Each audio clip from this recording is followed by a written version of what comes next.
voltamos aqui, né, no calibre de Coulomb, eu fixo, esse aqui é a definição do calibre de Coulomb. Eu não vou chamar ele de radiação, mas pode ter gente que chama já, a radiação eu vou chamar daqui a pouco, né? Mas tudo bem, fez divergente de A igual a zero nas equações aqui não homogêneas, ficou isso, né? Aqui ficou bonito, e aqui ficou uma bosta, né? Mas repara assim, na região, depois eu vou voltar aqui, né? Mas vamos supor que você tem você está num pontos do espaço aqui do tempo, né? Onde você não tem fonte, né? Então ρ é zero e o J é zero, né? Então aqui sumiu, vamos ver que isso aqui vai dar um plus na nossa brincadeira. Esse cara aqui sumiu, beleza. É porque aqui é um bom lugar para a gente começar a falar o que a gente chama, digamos, de calibre residual. Eu quero dizer assim, a gente impôs, você tinha aquele lambda que era meio que qualquer coisa, e com aquele lambda você pode fazer alguma imposição nos potenciais. Aqui a gente fez divergente de A igual a zero.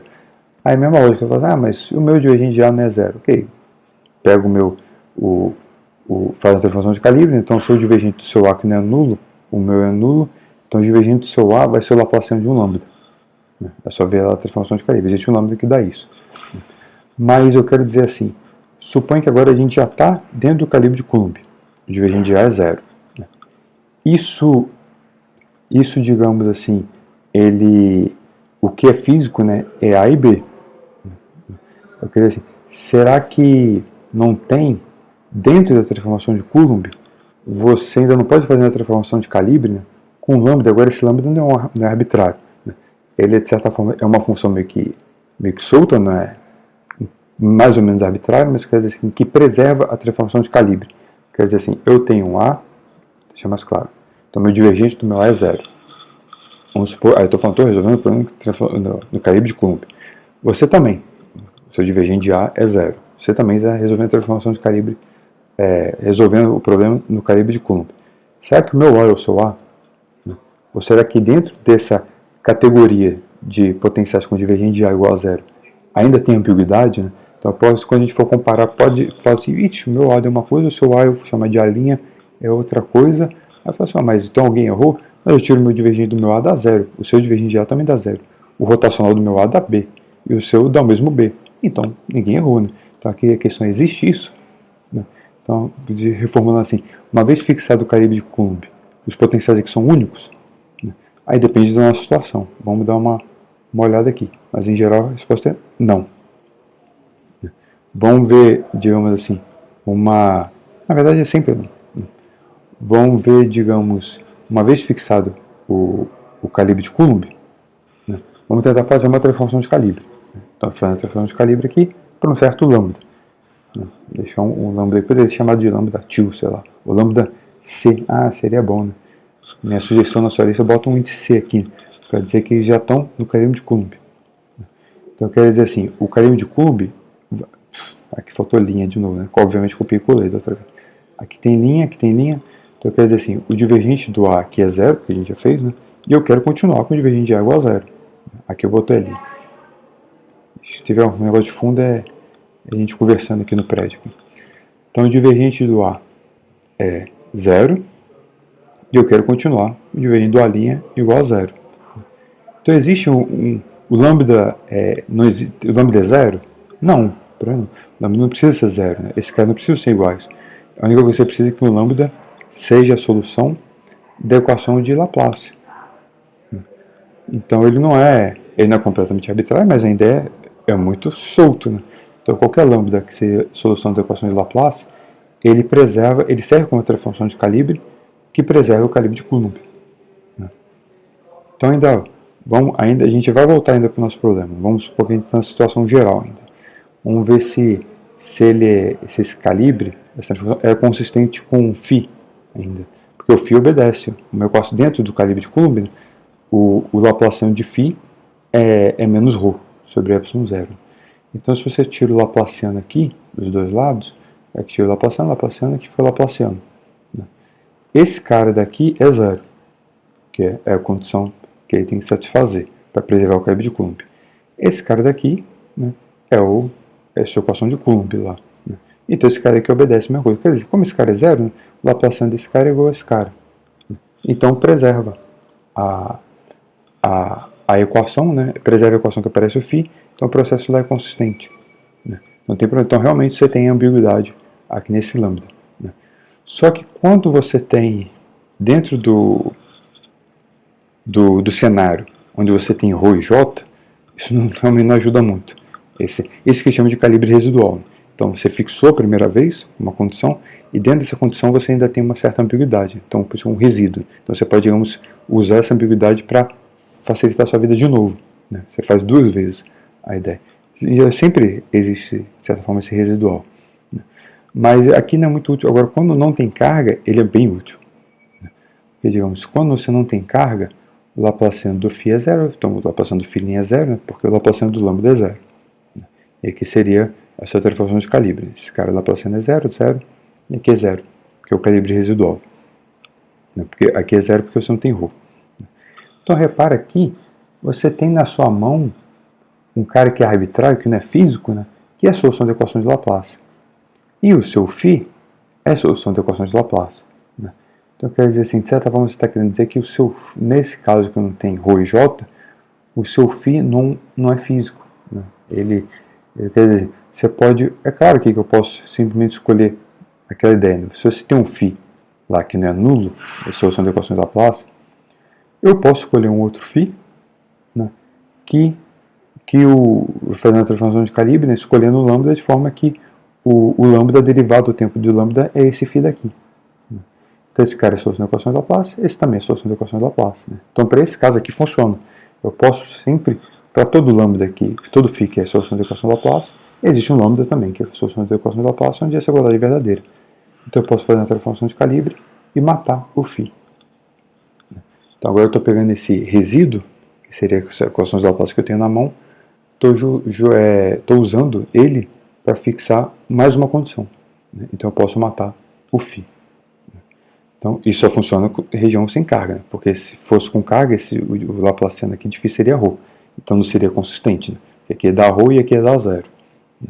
Então é por isso que ele facilita na região sem carga, essa residual você pode fixar para matar o φ. Então, uma vez fixando para matar o φ, agora eu falo, mas você fez linha, por que eu não vou botar linha aqui? Não é essa a ideia. A ideia aqui é que eu já fixei os calibres. Então, eu estou falando, o meu divergente já é zero e o meu φ é zero. Ρ e J são zeros, né? Essa é uma situação física. Escrevi minhas equações de Maxwell lá não homogêneas, na região sem cargas. Eu estou falando, eu posso fazer divergente já igual a zero e o φ igual a zero. Isso é consistente com a transformação de calibre. Então, eu já fiz isso. Quase que eu derrubei minha água. Então o que virou equação de Maxwell? A equação de Maxwell agora simplesmente se tornaram essa equação daqui, a equação da onda. Então uma equação da ondinha. E aqui uma coisa que eu não tinha feito antes, né, deveria ter feito, é que essa configuração daqui, né, tem um símbolo matemático para isso, a gente chama de D'Alembertiano. Então derivado segundo tempo, com um sinal, né, e o Laplaciano com outro sinal. Então esse cara daqui simplesmente pode ser com uma caixa. É bem famoso, você vê isso em todo lugar, né? É mais um símbolo. Né? Porque vocês gostam, né? Quando aparece símbolo novo, falam, ou quando você viu o Nábula, né, primeira vez, o Laplaciano, tá, um triângulo de cabeça para baixo, né, que é um quadrado. Então um quadrado significa isso daqui, derivou duas vezes no espaço, duas vezes no tempo. Aí fala, mas no livro eu vi aqui com mais e aqui com menos. Não faz diferença. Aqui no caso é zero, né? Então tanto faz, né? Mas é só ser consistente com a anotação. Né? Quando tiver o fonte aqui, né? Aí depende de como você escolher o sinal aqui, vai ser mais ou menos lá do outro lado. Mas aqui por enquanto a gente não precisa se preocupar com isso. Mas ok? Então essa daqui são as suas equações de Maxwell. O problema está completamente geral. Só que você está aqui, qual é a particularidade, né? Aqui que ρ, você está em uma região de espaço onde não tem carga, não tem corrente. ρ e J são nulos. Então você sempre pode fazer isso. Né? Então a equação de Maxwell se resume a isso aqui. É a equação da onda para o A. Né? E essa onda, ela é, como chama isso aqui? Transversal. Né? Isso aqui. Igual a gente viu, mais ou menos, quando a gente falava de A e B. Né? Mas você não precisa qual é a vantagem aqui? Né? Você só precisa resolver a equação para o A. Né? Uma equação da onda transversal para o A. Porque o que é o E e o B? O E é é derivado no tempo do A, e o B com sinal de menos, né? O B é rotacional do A. Essa aqui é a parte legal, porque uma vez resolvendo assim, né, você só resolve uma coisa, você não precisa resolver para o A e para o B. O negócio que a gente fez outra vez, que a gente resolveu para o E e B, e depois ficou usando a equação de Maxwell para relacionar A e B. Aqui a gente não saiu de equação de Maxwell. Então eu queria dizer assim, o E e o B já são relacionados automaticamente, porque eles saem do mesmo A. Essa é a questão, né? Então vamos revisitar a equação da onda, né, para a gente ver que isso já sai direto, né? Então eu planejei o curso, na verdade, no começo, para fazer isso antes de falar de onda. Então a nossa onda E e B já iam sair relacionados direto, né? Mas depois eu ia criar confusão lá, então fiz igual o livro usualmente faz, né? Se separa, manipula, chega uma equação para o E e para o B, né? Resolve, digamos, de forma separada e depois correlaciona os dois usando a equação de Maxwell. Mas aqui já sai tudo junto, porque a gente está resolvendo no potencial. Então vamos ver como é que isso funciona. Então, por exemplo, vamos pegar aquela equação da onda plana monocromática. Então ali você tem três equações de onda, para o componente x, y e z. Então, componente x, y, z, onda plana monocromática. Então é seno, cosseno de kx menos ômega t. Cada um com uma fasezinha besta aqui. Como o divergente de A é zero, a onda é transversal. Vamos fazer o padrão, né? Vamos escolher que essa onda está se propagando em direção z. Então esse vetor k, ele só está k da direção da onda. Então, se eu tenho componente de z, então aqui fica kz, kz, kz. Então, obviamente, esse cara vai dizer que essa é a componente z. Né? Então, como é que é a função de z?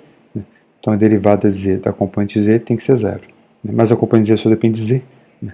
Então, a componente de z tem que ser zero. Essa é a ideia aqui. Então, a onda é transversal. Então, agora só tem componente x e y, aqui é kz. Beleza. Então, já está resolvido o A. Né? E como é que você tira os campos físicos, A e B? O campo elétrico deriva aqui no tempo. Né? Você vai derivar aqui no tempo, vai sair, ficar cosseno e vai ser menos ômega. Aqui. Só que no sinal de menos vai ser mais ômega. Então aqui sai mais ômega e aqui sai mais ômega. O seno vira cosseno. Eu fiz para ficar assim. Né? Então esse daqui, se eu dou o A, o campo aqui é seno e seno, aqui ficou cosseno. Então esse aqui é o campo elétrico, né? Que é a amplitude aqui da parte da componente x é o ômega AX. E da componente y, né, a amplitude da onda aqui na direção y é ômega y. Então esse cara, digamos, seria tipo amplitude de direção x, então direção y. Você pode chamar aqui, é x, é y. Acabou. O magnético, tirou rotacional. Esse, como aqui eu fiz uma notação meio gambiarra, é porque, digamos assim, o que é digamos, a componente x desse vetor? É derivada de y a z, só que é zero, menos derivada z do AY. Só que se eu escrevo aqui AY, parece que eu estou falando só da amplitude, né? Mas eu vou dizer assim, esse AY é toda a componente y do vetor A. Então é o AY amplitude, seno de kz menos ômega t. É por isso que eu escrevi assim.